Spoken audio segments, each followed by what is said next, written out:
Hello plinkers. Today we're going to be installing the trigger guard on our Crosmans. I'll be showing you the tools that I used to get through this process. I'll be giving you my tips and tricks. And while we're at it, shameless plug, if you haven't seen my pistol grip video, go watch that because I do explain how to deal with your trigger guard gap. And I mentioned that because if you're going to go ahead and modify your lower receiver to fit a trigger guard, you might as well go ahead and find a pistol grip that you love or enjoy, whatever, and do both modifications at the same time.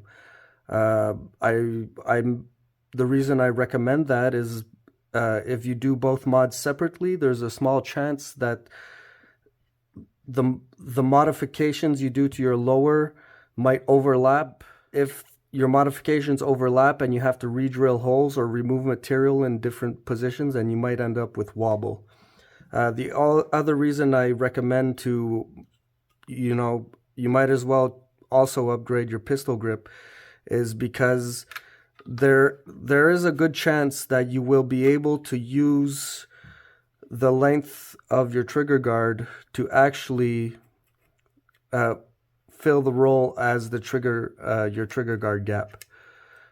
Because if you want your holes to line up for your fire selector spring, on most AR model pistol grips, there you will end up with a trigger guard gap. So yeah, there's a first recommendation out of the way. Now the tools I used to get through this, I used a hacksaw. Like in most of my videos, a high quality file.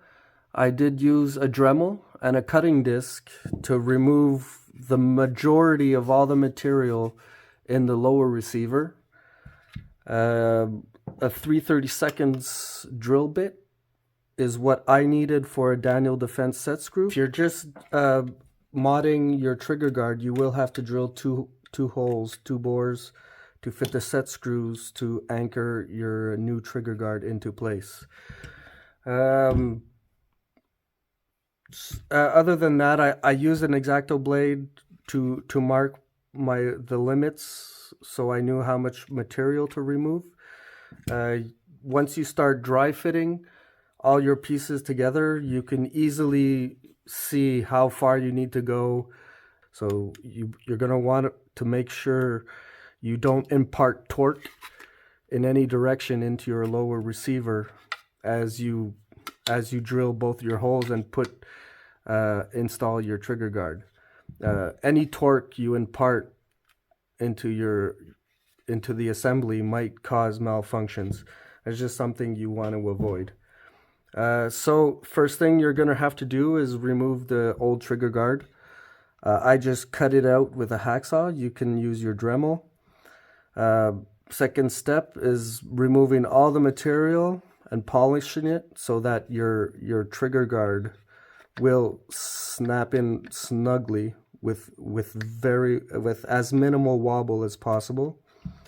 And then once your trigger guard you can dry fit your trigger guard into place and there's no torque imparted, then you can start lining up to drill the bores for the set screw.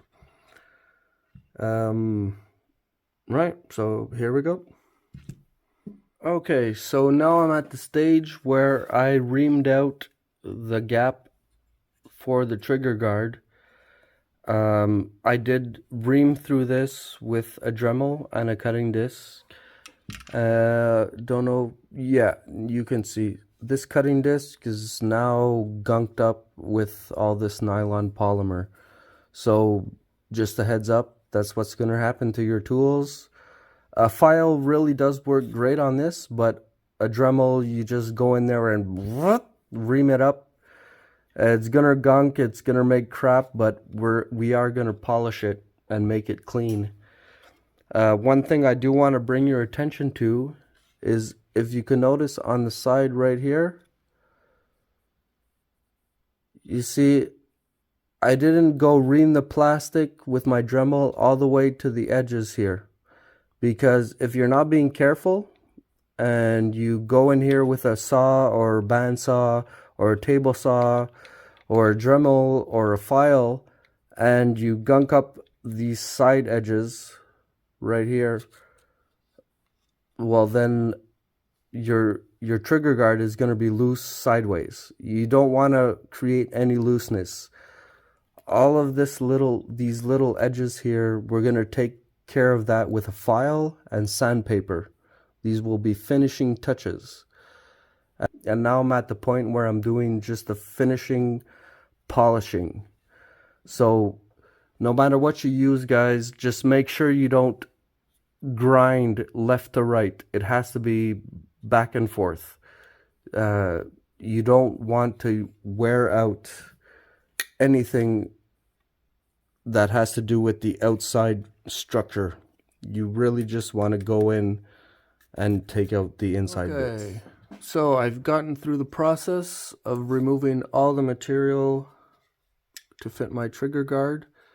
You can see here how close I got to the exterior frame.